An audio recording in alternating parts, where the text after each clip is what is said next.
এগুলো যাদের আছে তাদেরকে বলছি আমরা লো টেক, এবং যাদের কাছে আসলেই কিছু নাই, যাদের কাছে ইন্টারনেটও নাই, তাদেরকে আমরা বলছি নো টেক।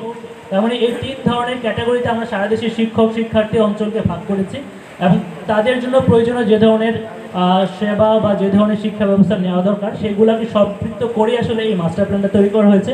এবং এই ব্লেন্ডেড মানে আসলে দুই ধরনের জিনিস, এটা হচ্ছে ফিজিক্যাল এবং ডিজিটাল, যেটা আপনারা শিক্ষা প্রতিষ্ঠানে ক্লাসের মাধ্যমে নেন সরাসরি শিক্ষার্থীদের সাথে অংশগ্রহণ করে। এটা শুধু শিক্ষার্থী শিক্ষক তাই না, বরং শিক্ষকরা যখন প্রশিক্ষণ নেন সেখানে কিন্তু শিক্ষকরা নিজেরাই শিক্ষার্থী হয়ে যান।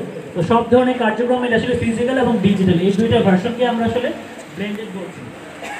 এবং পাশাপাশি আমাদের যত এজেন্সির কথা আগে বললাম যারা আমাদের মনিটর করে, যেমন আমাদের এখানে আমাদের উপপরিচালক মহোদয় আছেন, আমাদের হয়তো মাধ্যমিক উচ্চ শিক্ষা অধিদপ্তর আছে, প্রাথমিক গণশিক্ষা অধিদপ্তর আছে। তো এই যে আমাদের মনিটরিং এজেন্সি, তাদেরও আসলে কার্যক্রমগুলো ব্লেন্ডেড হওয়া প্রয়োজন। শুধুমাত্র শিক্ষা ব্যবস্থার এই শ্রেণী শিক্ষা পাঠটাকে যদি ব্লেন্ডেড করি তাহলে হয়তো পুরো কার্যক্রমটি অ্যাডভান্স হবে না। তো এই সব কিছু মিলে আসলে ব্লেন্ডেড এডুকেশন মাস্টার প্ল্যান। তো কারা করলো এই ব্লেন্ডেড এডুকেশন মাস্টার প্ল্যান, আমি জাস্ট আপনাদেরকে খুব ছোট করে দেখাচ্ছি যে এখানে আসলে অনেকগুলো এজেন্সি একসাথে কাজ করেছে। ব্লেন্ডেড এডুকেশন মাস্টার প্ল্যানে প্রাথমিকভাবে 7টা উপকমিটি তৈরি হয়েছিল, যেখানে উপকমিটি 1 ছিল প্রাথমিক এবং উপনাষ্টমিক যে শিক্ষা, মানে প্রি প্রাইমারি, প্রাইমারি এবং নন ফর্মাল এডুকেশন, এইটাকে আমরা বলছি উপকমিটি 1।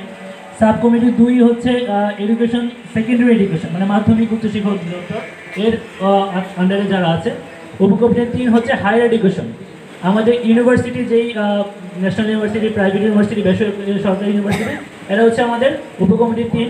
উপকমিটি 4 হচ্ছে মাদ্রাসা শিক্ষা, এটাও আলাদা একটা বিশেষায়িত শিক্ষা ব্যবস্থা। উপকমিটি 5 টেকনিক্যাল শিক্ষা, আমাদের কারিগরি শিক্ষার জন্য আলাদাভাবে আসলে তাদের সবার চাহিদা নিয়ে আসলে এই মাস্টার প্ল্যানটি তৈরি করা দরকার। এবং উপকমিটি 6 মাদ্রাসা মেডিকেল এডুকেশন মানে আমাদের স্বাস্থ্য শিক্ষা।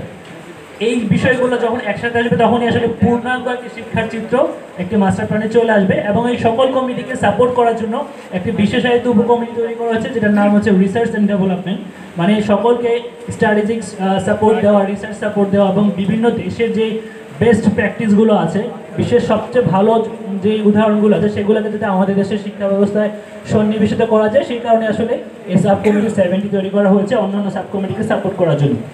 আর এই প্রত্যেকটা সাব কমিটি কীভাবে কাজটা করলো, কাজ করার জন্য আসলে আমরা একটা ফ্রেমওয়ার্ককে বেছে নিয়েছিলাম সকলে মিলে।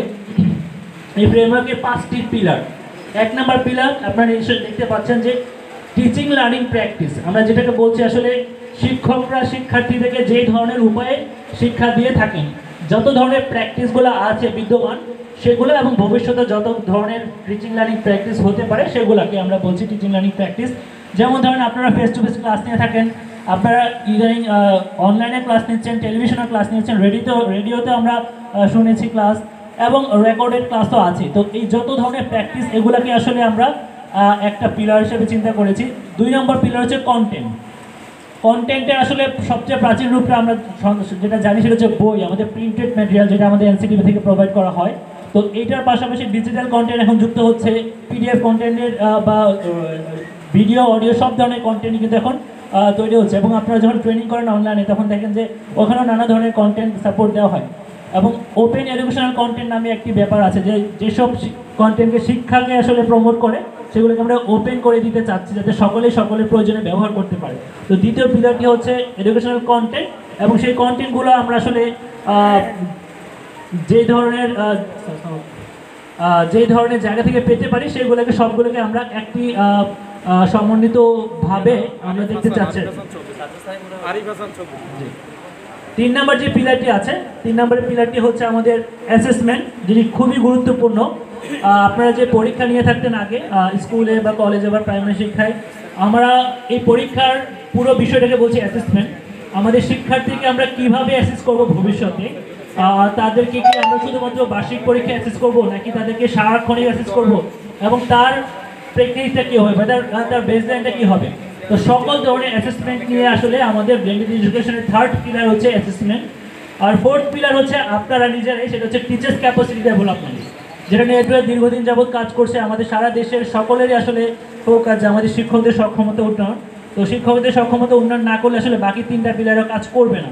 এবং সেই জন্যই আসলে ব্লেন্ডেড এডুকেশন মাস্টার প্ল্যানে কত ধরনের উপায়ে শিক্ষকদের সক্ষমতা উন্নয়ন করা যায় সেগুলো নিয়ে খুব বিস্তারিত একটি চ্যাপ্টার আছে। আমি এখানে খুব ছোট করে একটি দেখাবো স্লাইডে।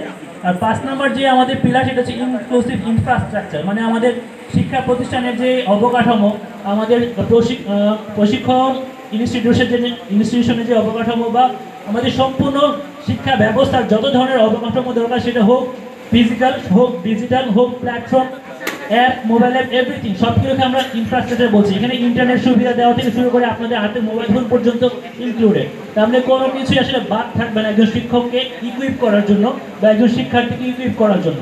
তো এই 5টা পিলারের উপরে আসলে আমাদের ব্লেন্ডেড এডুকেশন মাস্টার প্ল্যানের কাজ চলছে এবং এটা অ্যাপ্রুভাল খুব শীঘ্রই হয়ে যাবে মাননীয় প্রধানমন্ত্রী কর্তৃক। তারপর আমাদের সকল কার্যক্রমে, যেমন বার্ষিক যে আমরা পরিকল্পনা করি, 5 বছরের পরিকল্পনা করি, সব জায়গায় আসলে এই মাস্টার প্ল্যানকে ফলো করে আমাদের কার্যক্রমগুলো নেওয়া হবে। আমি একটু জাস্ট আপনাদের এই যে মাস্টার প্ল্যান করলাম, আমরা আসলে কিভাবে এই জায়গায় পৌঁছলাম, তো সেটা একটু জাস্ট এট এ গ্লান্স বোঝার জন্য কাদের কাছ থেকে আসলে আমরা এই পরামর্শগুলো পেয়েছি। যেমন আমাদের শিক্ষার্থীদের সাথে আমরা অনেকগুলো কনসালটেশন করেছি সারা দেশে, এবং শুধু মানে ঢাকার না, যেহেতু বললাম সারা দেশে, মানে হাইটেক, লোটেক, নোটেক সব পর্যায়ের শিক্ষার্থীদের সাথে আমরা বসেছি, যারা 2020-21 সাল করোনা পার করেছে এবং তাদের চোখে মুখে আমরা দেখেছি যে তারা ভবিষ্যৎ শিক্ষাটাকে কীভাবে দিতে চায়। তো তারা বলেছে যে আমরা আসলে প্রবলেম সলভার হতে চাই, আমাদেরকে এনগেজ করেন। হ্যাঁ, আই এম দ্য সলিউশন। তারা বলছে আমরা নিজেরাই সলিউশন হবো, আমাদেরকে এনগেজ করেন, আমরা আমাদের সলিউশন বের করে নিয়ে আসবো। তারা বলেছে যে আমরা এমন স্কুল চাই যেখানে যে কোনো জায়গা থেকে আমরা জয়েন করতে পারি, শুধু যে আমার বাড়ির পাশে স্কুলে আমাকে ভর্তি হতে হবে, এখান থেকে সার্টিফিকেট নিতে হবে, নট নেসেসারি। আমরা ভবিষ্যতে এমন স্কুল, এমন শিক্ষা ব্যবস্থা চাই যেখানে আমরা সব জায়গা থেকে আমরা স্কুলে বা আমাদের শিক্ষায় জয়েন করতে পারি এবং যে কোনো সময়, আমাদের সুবিধাজনক সময়। বলছে যে my class, my teacher, my choice. শিক্ষার্থীরা এভাবে বলছে যে আমি শুধু বাধ্য না যে আমাকে যেখানে ভর্তি করে দেবেন আমি সেখান থেকে শিখবো, বরং আমার চয়েস থাকা উচিত আমি কিভাবে শিখবো, এবং প্রত্যেকটা শিক্ষার্থীর চাহিদাটা আলাদা। শিক্ষার্থীরা বলছে learn with everyone, connect the world. মানে তারা করোনার সময় দেখেছে যে তারা চাইলেই আসলে কুমিল্লার শিক্ষার্থী, রংপুরের শিক্ষার্থী একসাথে মিলে শিখতে পারে, দরকার পড়লে তারা ইউএসএর শিক্ষার্থী, ইউকের শিক্ষার্থীদের সাথে শিখতেও পারে। তারপরে এখন একই সিঙ্গেল প্ল্যাটফর্মে সবাই আছে সারা বিশ্বে, ইন্টারনেট যেহেতু তাদের হাতে অ্যাভেলেবল, তারা সবাইকে নিয়ে শিখতে চায়, সবাই যা শিখতেছে কেউ পিছিয়ে থাকতে চায় না। স্টুডেন্টরা বলছে যে মাই স্কুল, মাই ল্যাব। তারপর বলছে মাই digital portfolio, all in one. মানে তাদের সকল শিক্ষাকে একটি পোর্টফোলিওর মধ্যে তারা দেখতে চায়। আমরা দেখে থাকি যে আমাদের রিপোর্ট কার্ড তৈরি হয় ক্লাস 6-এর, 7-এর, 8-এর, 9-এর বা প্রাইমারিতে 1-2, একটা রিপোর্ট কার্ড পরের বছর আসতে এমন কোনো কাজে লাগে না। কিন্তু যদি আমরা শিক্ষার্থীর পোর্টফোলিও তৈরি করতে পারি, একদম জীবনের শুরু থেকে যতদিন পর্যন্ত তার শিক্ষা ব্যবস্থা থাকবে, তাদের পোর্টফোলিওতে কিন্তু তাদের অ্যাচিভমেন্টগুলো, তার রেজাল্ট, কোন সাবজেক্টে ভালো, কোন এরিয়াতে তাদের দক্ষতা আছে, সব কিছু আসলে রাখা সম্ভব। তারা সেটাও চাচ্ছে। তারপরে তারা বলছে মাই ফিনান্স কার্ড। তাদের নিজেদের একটি ওয়ালেট দরকার, এমন একটা কার্ড যেটা শিক্ষার যাবতীয় লেনদেন তারা ওটার মাধ্যমে করতে পারে। তারা আর আগের মতো এখন আর ফিস নিবে বা উপবৃত্তি নিবে এর জন্য কোনো ম্যানুয়াল সিস্টেম চায় না। তারই একটা ওই পোর্টফোলিওর সাথে অ্যাটাচড একটা এমন ফিনান্স কার্ড বা এমন একটা অ্যাকাউন্ট থাকতে হবে যেখানে শিক্ষার্থীরা তাদের এই সকল সুবিধাগুলো ওয়ান ক্লিকে বা ওয়ান সলিউশনে ব্যবহার করতে পারে। এরপর তারা চাচ্ছে যে animated and interactive classroom, less paper based education, digital notepad, free internet when needed, no traditional exam but assessment. তারা বলছে যে আগের মতো না ট্র্যাডিশনাল এক্সাম না থাকলেও চলবে, বাট তারা চায় তাদেরকে অ্যাসেস করা হোক তাদের যোগ্যতা অনুযায়ী, তারা যাতে সেটা কীভাবে হবে সেটা আমাদের খুঁজে বের করতে হবে। বলছে রোবট অ্যাসিস্ট্যান্ট আসতে পারে, শিক্ষকের পাশাপাশি রোবটও যদি তাদেরকে সহযোগিতা করে তারা তাদের কাছেও শিখতে চায়, এবং focus on skill not lecture. তো এই লাস্ট লাইনটা আপনারা মনে রেখেন, আমি শেষের দিকে এটাকে আবার একটু মনে করিয়ে দিব। তো আমাদের শিক্ষার্থীদের চাহিদাটা আমরা পেলাম। এরপরে আমরা দেখেছি যে আসলে শিক্ষার্থীদের সকল চাহিদাকে যদি আমরা অ্যাকোমোডেট করি, একটা সিঙ্গেল সেন্টেন্সে বলি, তাহলে এটা একটাকে আমরা সকলে মিলে আমাদের পুরো ব্লেন্ডেড এডুকেশন মাস্টার প্ল্যানের যতগুলো উপকমিটি আছে, এখানে আমাদের মাননীয় মন্ত্রী মহোদয় যারা তারা সহ সকলে মিলে একটা ট্যাগলাইন সিলেক্ট করা হয়েছে, সেটার নাম হচ্ছে আই এম দ্য সলিউশন। মানে শিক্ষার্থীদের কাছে এই মেসেজটা পৌঁছানো দরকার যে তুমি হচ্ছে সমাধান, তুমি তোমার রাস্তা চিনবা, তুমি তোমার সমাধানগুলো করবা, যত সমস্যা হোক সকল সমস্যার সমাধান তুমি নিজে থেকেই করতে পারো, এবং তার জন্য সকল শিক্ষা ব্যবস্থা রেডি থাকবে। সেকেন্ড যে বিষয়টা আসছে সেটা হচ্ছে টিচারদের এক্সপেকটেশন, মানে আপনারা যা বলেছেন, আপনারা কেমন শিক্ষা ব্যবস্থা চান ভবিষ্যতে। প্রথমেই বলেছেন যে প্রপার গাইডলাইন চাই, অনেক সময় নতুন নতুন বিষয় আসে কিন্তু গাইডলাইন ঠিক মতো থাকে না। এরপরে আছে একটা এমন ডেলিভারি চ্যানেল দরকার যে ডেলিভারি চ্যানেলে আমরা আমাদের স্বাধীন মতো কাজ করতে পারবো। এরপর বলেছেন প্রফেশনাল ডেভেলপমেন্ট দরকার। সবসময় সকলে সমানভাবে প্রফেশনাল ডেভেলপমেন্ট হয় না, এটাকে একদম সবার জন্য সিমিলার করতে হবে। অ্যাপ্রোপ্রিয়েট কন্টেন্ট দরকার, সাপোর্ট দরকার for administration from community from student, সকলের পক্ষ থেকে সাপোর্ট দরকার। রুটিনের একটা ক্লিয়ার অ্যাডজাস্টমেন্ট দরকার এবং রিকগনিশন এবং মোটিভেশন দরকার। শিক্ষকদের চাহিদাগুলো হচ্ছে এভাবে আমরা পেয়েছি। আমরা যখন শিক্ষকদের সাথে সারা দেশে বিভিন্ন জায়গায় বসেছি তখন এভাবে আপনারা আপনাদের এক্সপেকটেশন জানিয়েছেন। তো ব্লেন্ডেড এডুকেশনে আসলে টিচার প্রফেশনাল ডেভেলপমেন্টের যে একটা সাবসেক্টর তৈরি করা হয়েছে, যে পিলারটাকে আমরা তৈরি করেছি, সেখানে কিভাবে আসলে আপনাদের এই কাজগুলো ডেলিভারি করা হবে। তো প্রথমত একটা নিড অ্যাসেসমেন্ট বর্তমানে অলরেডি চলছে এবং তার ভিত্তিতে একটা কম্পিটেন্সি স্ট্যান্ডার্ড তৈরি করা হবে। আমাদের শিক্ষকদের আসলে কত লেভেলে কী ধরনের যোগ্যতা আমাদের তৈরি করাতে হবে এবং তার জন্য আসলে পরিকল্পনা কীভাবে আসবে। এরপর আপনাদের জন্য টিচার্স প্রফেশনাল ডেভেলপমেন্ট কারিকুলাম এবং বিভিন্ন ধরনের কোর্স, এটা অবশ্যই ব্লেন্ডেড ওয়েতে হবে। আপনারা ফেস টু ফেস ট্রেনিং পাবেন, অনলাইন ট্রেনিং পাবেন, কমিউনিটি বেসড ট্রেনিং পাবেন, নানা ধরনের ট্রেনিং এবং সব ধরনের ট্রেনিংকে আমরা একসাথে বলছি ব্লেন্ডেড ট্রেনিং। এবং এই যে ট্রেনিংগুলো হবে তার জন্য অবশ্যই একটা ন্যাশনাল গাইডলাইন তৈরি হবে। আর এই ট্রেনিংয়ের জন্য অলরেডি প্ল্যাটফর্ম আছে, আরও নতুন নতুন প্ল্যাটফর্ম তৈরি হচ্ছে, বিশেষায়িত প্ল্যাটফর্ম তৈরি হচ্ছে, সেই প্ল্যাটফর্মগুলো তৈরি হবে। আপনাদের পুরো ক্যারিয়ার পাথ নিয়ে আসলে ব্লেন্ডেড এডুকেশন মাস্টার প্ল্যানে চিন্তা করা হয়েছে। এটা খুব সিরিয়াস একটা বিষয়, আমি আপনাদের একটু হিন্ট দিয়ে রাখি। ক্যারিয়ার পাথ বলতে শুধু প্রমোশন না, তার সাথে জড়িত যত ধরনের সুযোগ সুবিধা, এটা আর্থিক হোক, সম্মানের বিষয় হোক এবং প্রমোশনের সাথে সাথে হয়তো বা আপনাদের শিক্ষকরা অনেক ক্ষেত্রে বদলির আবেদন করেন, সেগুলো ঠিকমতো হয় না।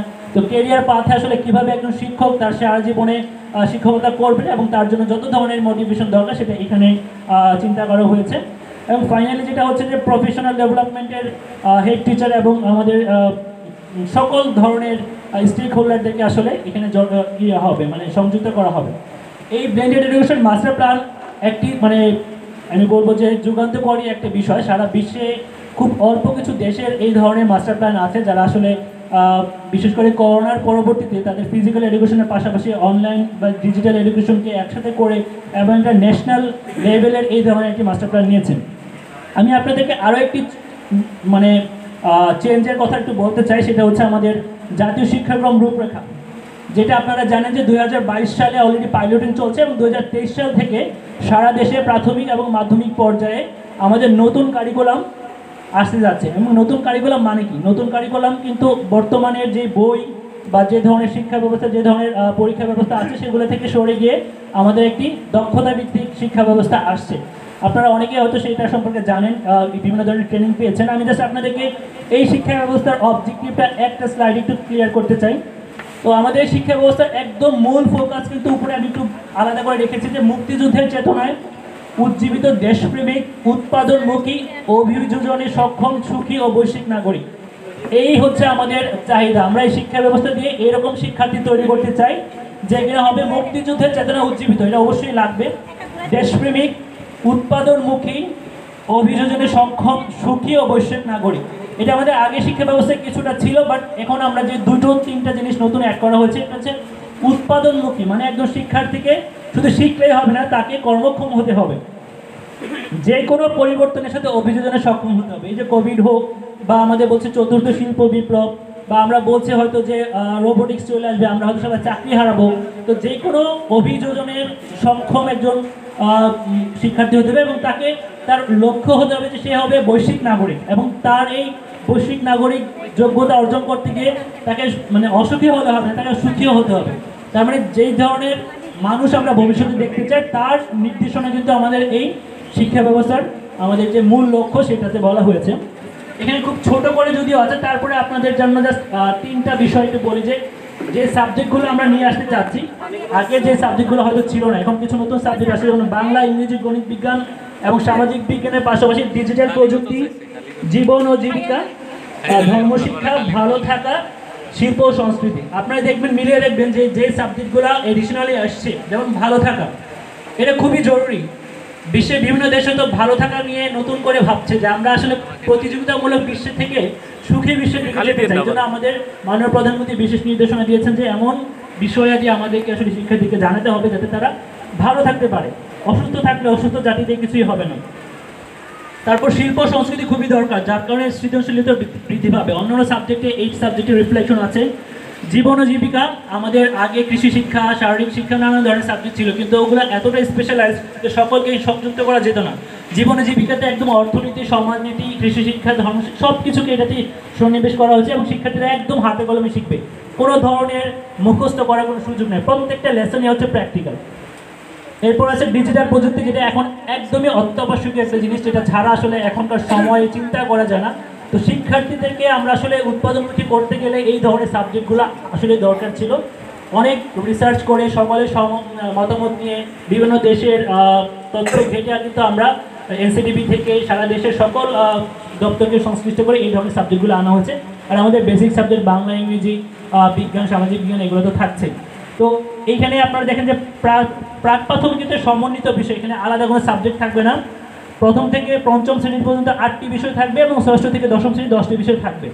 একাদশ থেকে দ্বাদশ এখানে আবার একটু স্পেশালাইজ করা হয়েছে।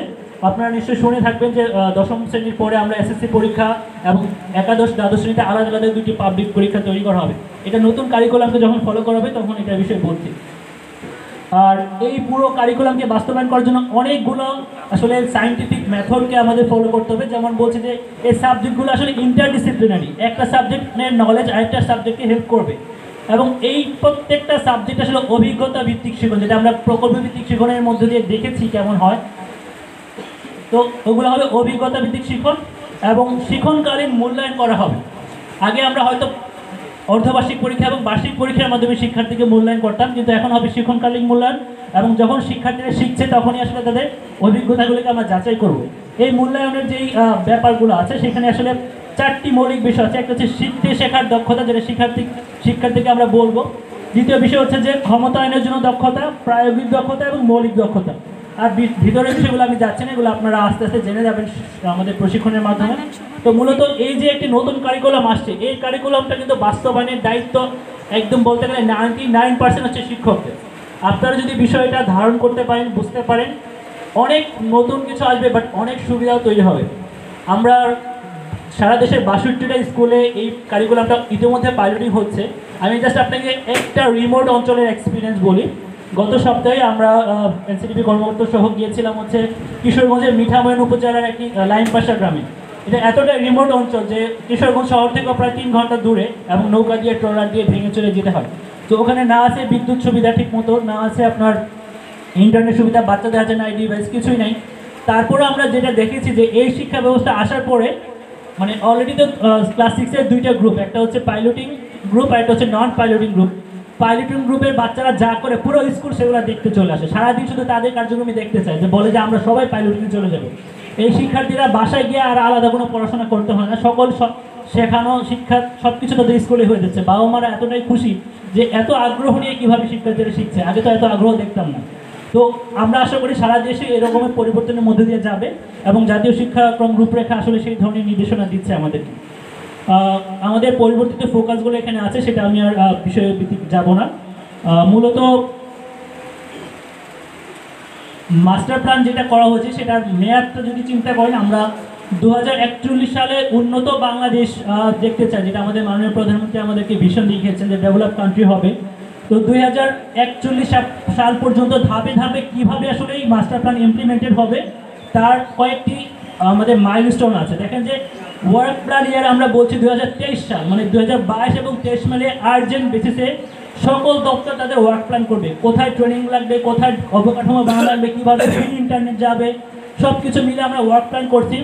2025 সাল বলছি শর্ট টার্ম, মানে আমরা শর্ট টার্ম কিছু অ্যাচিভমেন্ট করবো যেটা সকলের কাছে ভিজিবল হবে, যে আমরা এত দ্রুতই মাস্টার প্ল্যান বাস্তবায়ন করতে পারছি। এবং মিড টার্ম বলছে 2031 সাল, এর মধ্যে আমাদের বড় বড় অবকাঠামোগুলো তৈরি হবে, সারা দেশে সকল জায়গায় কানেক্টিভিটি তৈরি হবে, সকল শিক্ষকদের ট্রেনিং হয়ে যাবে, সকল শিক্ষার্থীদের কাছে ডিভাইস চলে যাবে, এগুলো আমরা বলছি মিড টার্ম।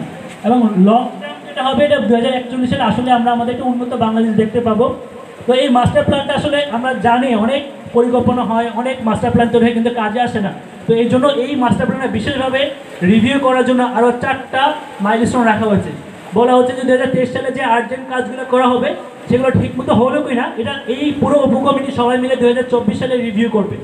আবার 2025 সালে যে শর্ট টার্ম আমাদের প্ল্যান করা হয়েছে সেটা ঠিকমতো হলে কিনা সেটা 2026 সালে অবশ্যই রিভিউ করা হবে, এবং যদি কোনো কারেকশন থাকে তাহলে সেটা কারেকশনে চলে আসবে। 2028 এবং 2030 সালে আরও একবার রিভিউ করা হবে, একবার করে। তার মানে এই কার্যক্রমটাকে একদম সঠিকভাবে দিক নির্দেশনা দেওয়ার জন্য রিভিউ কমিটিগুলো কাজ করে যাবে, এবং প্রত্যেকটা রিভিউর উপরে ভিত্তি করে এক একটা ইমপ্যাক্ট স্টাডি করা হবে, যাতে করে সারা বিশ্বের কাছে আমরা উপস্থাপন করতে পারি যে আসলে আমরা কত দূর এগিয়েছি, আমাদের শিক্ষা ব্যবস্থা কী ধরনের গুণগত পরিবর্তন এসেছে। তো সব কিছু মিলে আসলে একটাই টার্গেট, যে আমাদের কোয়ালিটি এডুকেশন নিশ্চিত করা, এবং আমাদের দেশকে বর্তমানে নিম্ন মধ্যবিত্ত দেশ বলছি বা উন্নয়নশীল দেশ বলছি, এটাকে একটা আধুনিক রাষ্ট্রে রূপান্তরিত করা, এবং তার জন্য সবচেয়ে বেশি যেটা দরকার সেটা হচ্ছে শিক্ষা ব্যবস্থার আমূল পরিবর্তন। এই আমূল পরিবর্তনের মধ্যে দিয়ে ইনশাল্লাহ আমরা সামনে যাব, এবং সেখানে আপনারাই সবচেয়ে বড় যোদ্ধা হিসেবে কাজ করবেন। সেই কামনায় আজকে এই প্রেজেন্টেশন এখানে শেষ করছি। সকলকে অসংখ্য ধন্যবাদ আমাকে শোনার জন্য। আসসালামু আলাইকুম।